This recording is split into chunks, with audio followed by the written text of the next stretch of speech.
Ya, kemudian masalah ke 2116.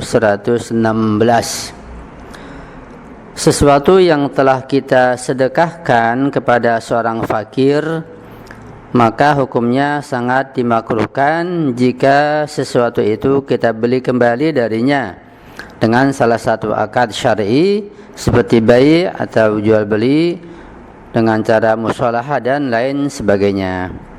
Karena itu ketika kita ingin berikan sesuatu, ya, baik itu yang ringan atau yang remeh atau tidak berharga, apalagi yang ada harganya, maka harus kita pikirkan terlebih dahulu. Jangan sampai sudah kita berikan kemudian menyesal. Atau misalnya barang itu milik keluarga kita, milik istri atau anak, ya, setelah diberikan menyesal, nggak mungkin mau diambil juga nggak enak, ya. Gimana kalau dibeli lagi begitu? Ini hukumnya makruh. Kita berikan sepatu misalnya, punya kita atau punya anak kita atau punya siapa, kita berikan, ya, punya keluarga kita yang kemungkinan nggak dipakai. Setelah kita berikan ternyata menyesal, mau dipakai lagi, sayang, mau diminta pun malu. Gimana kalau dibeli lagi? Ya boleh, cuma hukumnya makruh dan sangat tidak baik. Ya, karena itu harus dipikirkan sebelumnya ketika akan berikan sesuatu, jangan sampai timbul penyesalan. Masalah ke 2117, menolak memberikan pengemis adalah makruh walaupun kita menduga bahwa dia bukan orang yang tidak mampu. Oleh karena itu sebaiknya kita berikan kepadanya walaupun hanya sedikit. Ya. Jadi pengemis itu pun bermacam-macam. Kalau kata dia adalah seorang pengemis dan dengan cara menadahkan tangan atau misalnya dengan ucapan dia betul-betul mengemis, maka sebaiknya kita berikan, jangan kita tolak sekalipun berupa uang recehan misalnya. Makruh kalau ditolak. Tapi kalau sekarang pengemis itu menggunakan lagu-lagu, ya, ada lagu-lagu yang haram dengan alat musiknya, bagi yang bertato atau berpakaian yang tidak baik, yang seperti ini haram diberikan sekalipun pemberian itu sekecil apapun, Rp1.000 atau Rp2.000, sekecil apapun tidak boleh kita berikan kalau mengemisnya dengan cara yang haram, seperti dengan cara membawakan lagu-lagu yang haram, lagu-lagu rock, lagu dangdut, lagu pop dan lain sebagainya. Atau kita tahu si pengemis akan digunakan pada jalan yang haram, maka kita tidak boleh memberikan sekalipun berupa uang recehan.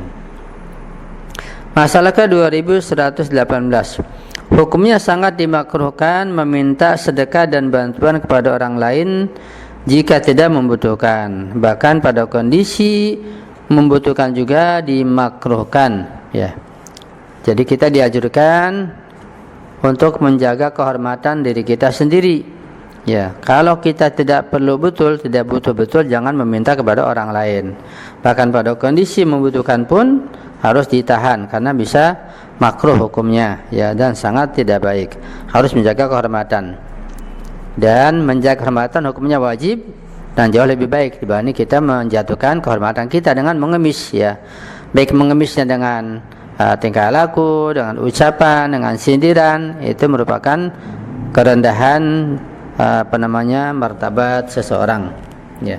Jadi tahanlah, jangan sampai cepat-cepat mengemis atau meminta bantuan pada orang lain sekalipun sangat memerlukan bantuan.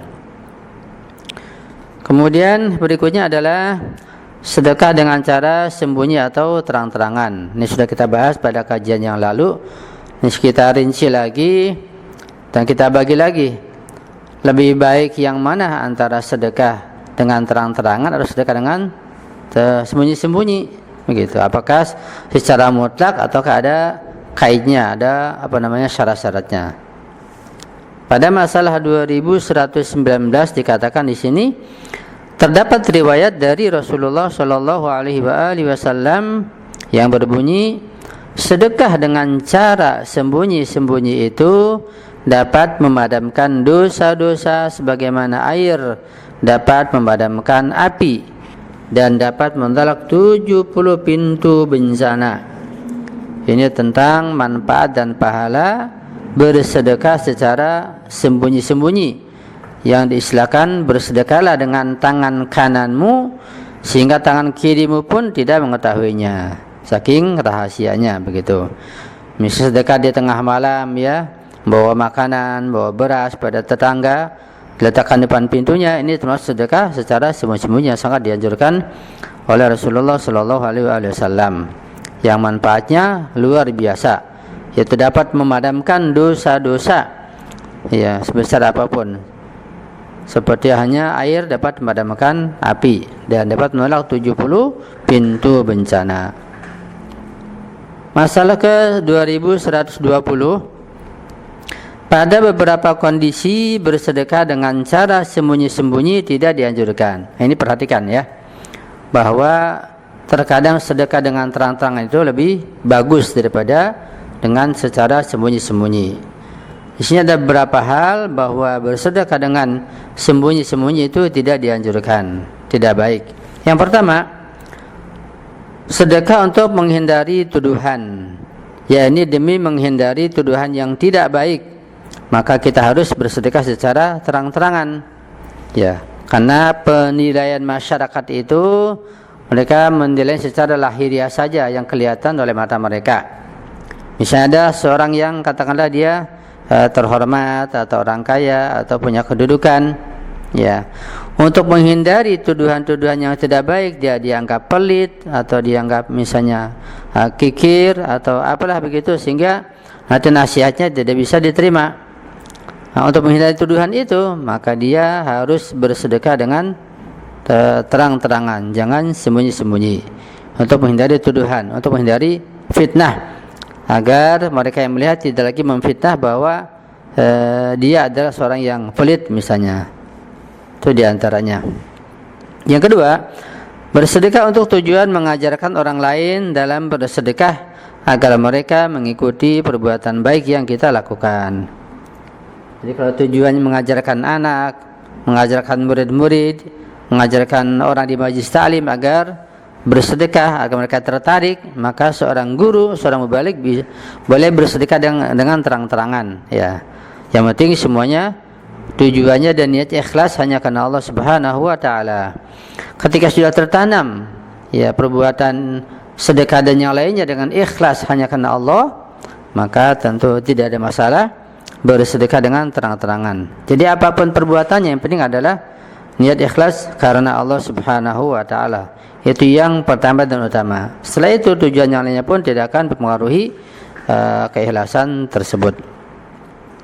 Yang ketiga, dalam bersedekah wajib seperti khumus, zakat, ya, zakat yang 4 macam itu, zakat hewan, zakat makanan dan lain sebagainya, dan juga zakat fitrah. Dalam sedekah wajib ini seperti khumus dan zakat lebih baik diberikan secara terang-terangan, dan selain pada kondisi-kondisi yang telah disebutkan, maka bersedekah dengan cara sembunyi-sembunyi itu lebih baik. Jadi sedekah ada 2 macam, ada sedekah wajib, ada sedekah mustahab. Sedekah wajib itu apa? Sedekah wajib adalah seperti zakat fitrah, zakat mal, zakat harta, khumus, ya, itu namanya zakat wajib atau sedekah wajib. Nah, sedekah wajib ini seperti zakat fitrah, zakat mal dan khumus itu lebih baik dikeluarkan atau diberikan kepada yang berhak dengan terang-terangan, sehingga orang lain bisa melihat perbuatan tersebut, bukan tujuan pamer, bukan, tapi untuk menghindari fitnah dan agar mereka tertarik, ya.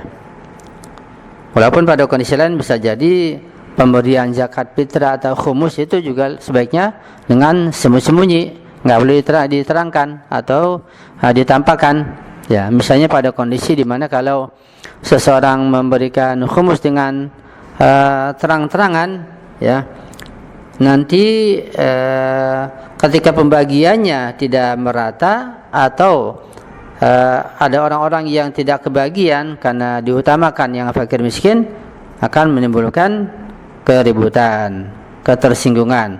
Maka pada kondisi seperti ini memberikan zakat atau khumus sebaiknya secara sembunyi-sembunyi, ya, ketika sensitif. Apalagi kalau misalnya sedikit ya hartanya sehingga tidak kebagian semuanya, maka sebaiknya dengan cara sembunyi-sembunyi. Atau ada fitnah yang lain, misalnya kita nggak tahu fitnah apa, maka sebaiknya dengan cara sembunyi-sembunyi, jangan terang-terangan. Masalah ke 2121. Di dalam sedekah tidak disyaratkan pemberinya harus baligh, harus berakal dan tidak mahjur atau terlarang dalam mengolah harta miliknya. Jadi syarat ini tidak ada. Sedekah tidak disyaratkan si pemberinya harus baligh. Artinya anak kecil pun ketika bersedekah ya sah hukumnya dan dapat pahala.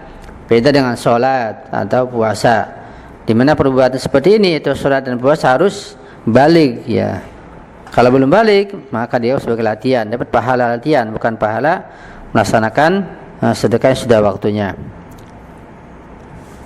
Jadi masalah sedekah ini boleh diberikan oleh orang yang belum baligh. Beda dengan sholat dan puasa dan lain sebagainya, harus sudah baligh dan berakal. Bahkan juga sedekahnya orang yang kurang normal akalnya itu dibolehkan ya, dan berpahala juga. Juga orang yang mahjur, yaitu yang diboikot, tidak boleh mengolah harta miliknya karena banyak hutangnya misalnya, atau karena dia itu idiot begitu, bodoh ya, maka sedekahnya sah dan dibolehkan. Jadi hukum sedekah ini lebih mutlak, lebih umum dibanding masalah ibadah yang lainnya. Singkat kata, dalam masalah sedekah ini boleh orang yang belum baligh, boleh orang yang akalnya kurang normal, boleh juga orang yang idiot ya, yang bodoh begitu, dan lain sebagainya. Kemudian masalah berikutnya pada rekaman yang ketiga insyaallah.